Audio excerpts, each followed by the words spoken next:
I'm Janis Lipzin, and I am an intermedia artist, which means I work among a variety of different kinds of media. I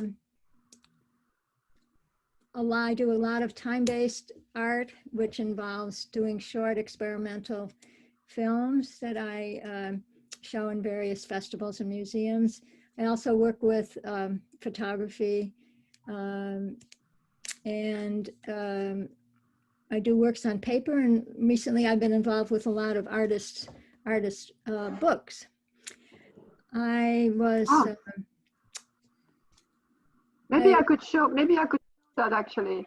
Oh yeah, I have some of my projects are behind me. The current project that I'm showing in the virtual open studio. Yeah, so a little bit of my background. I spent my childhood in Western New York State, and I have a Bachelor of Fine Arts degree that I got from Ohio University in Athens, Ohio, and I studied painting and photography there, and I also studied at New York University, art history and painting. And I have a Master of Library and Science and Information degree from University of Pittsburgh, and worked as an art cataloger, an art book cataloger for quite a few years. And my last degree is in film, a Master of Fine Arts from the San Francisco Art Institute, where I taught for about 30 years. I was trained as a painter, which in the 60s was basically what serious art students were sort of directed to do. But I quickly gravitated to photographic and light sensitive kinds of materials. And I think you can see the influence of painting in some of the photographic work that I'm doing now is kind of an exuberant use of color. But I really, since we're a panel of photography and printmaking people, I wanted to talk more about photography here and talk a little bit about what interested me about working with photography.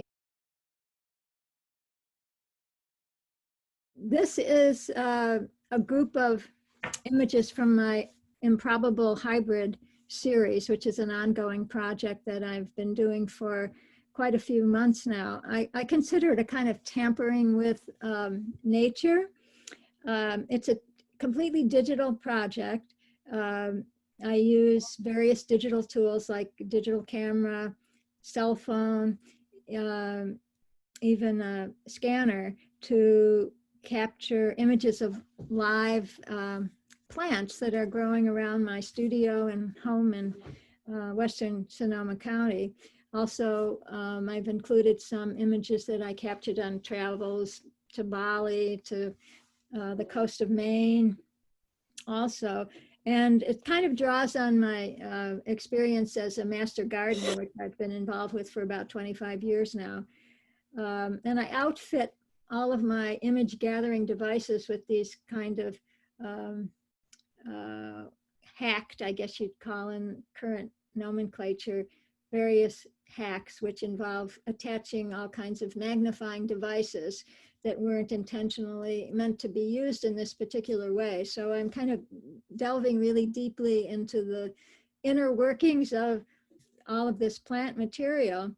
But then when I get it home, I put it in, the computer, obviously, and my interest is really in creating a kind of synthesis between a number of different plants. So I'll use digital tools to combine two or more different plants. So you can see from some of the titles, I've just included what the 2 or 3 elements are there.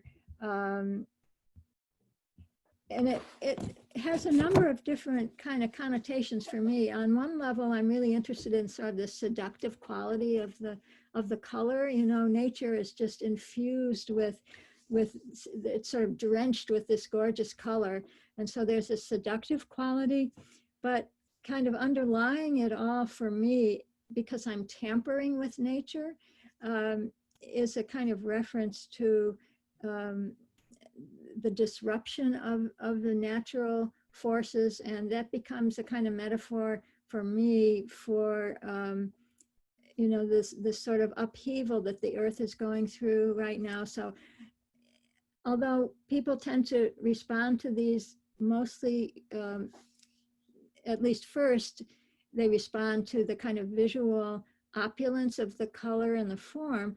I'm kind of interested in this sort of tension that I'm trying to set up between that seductive quality and also the notion that there's disruption going on here, and hopefully there's something of a reminder of the kind of planetary crisis that we're in at the same time. So it's that kind of tension that interests me. Improbable hybrids, or hybrids, you say, huh?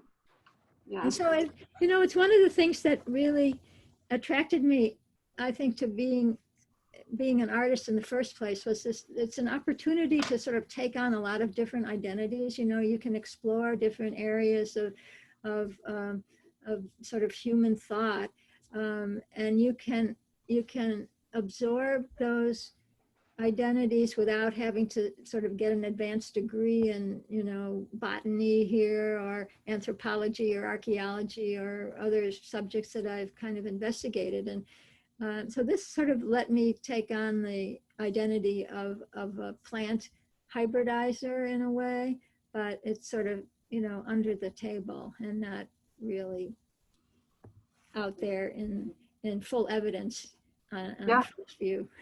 Beautiful. That's the other piece. So thank you, Janis. I'd like to just say that your question really made me recall that when I was an art student, I had no female art teachers.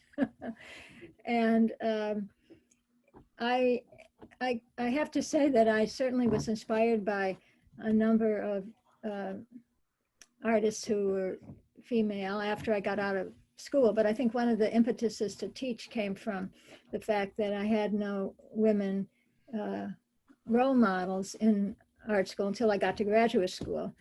But I would say that an important inspiration for me came from the world of experimental film, and it was a filmmaker, renowned experimental filmmaker named Stan Brakhage, who opened my eyes to what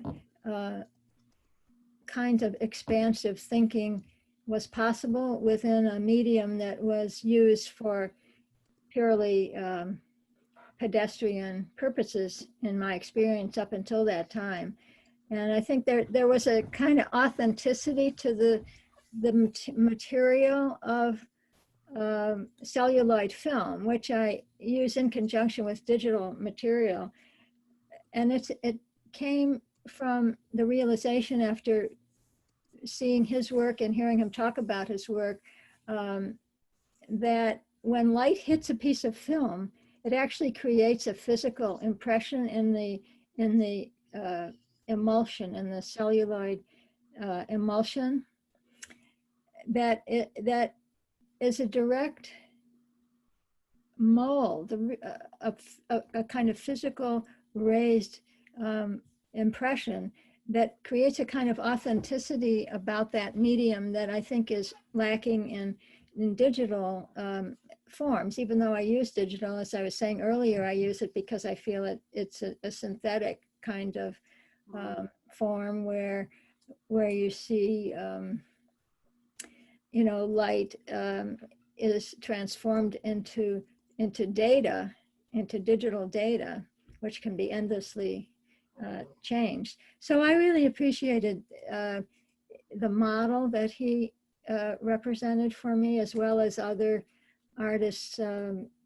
Carolee Schneemann, also a very important inspiration to me, another artist who worked among a lot of different media, including time-based and performance work, an extremely influential and under-recognized artist. And also, we were talking earlier about people from literature, and Gertrude Stein was very, very inspiring to me in the emphasis that she put on the process of constructing language, even though she was working in an entirely different format. So those were kind of a few examples that came to mind.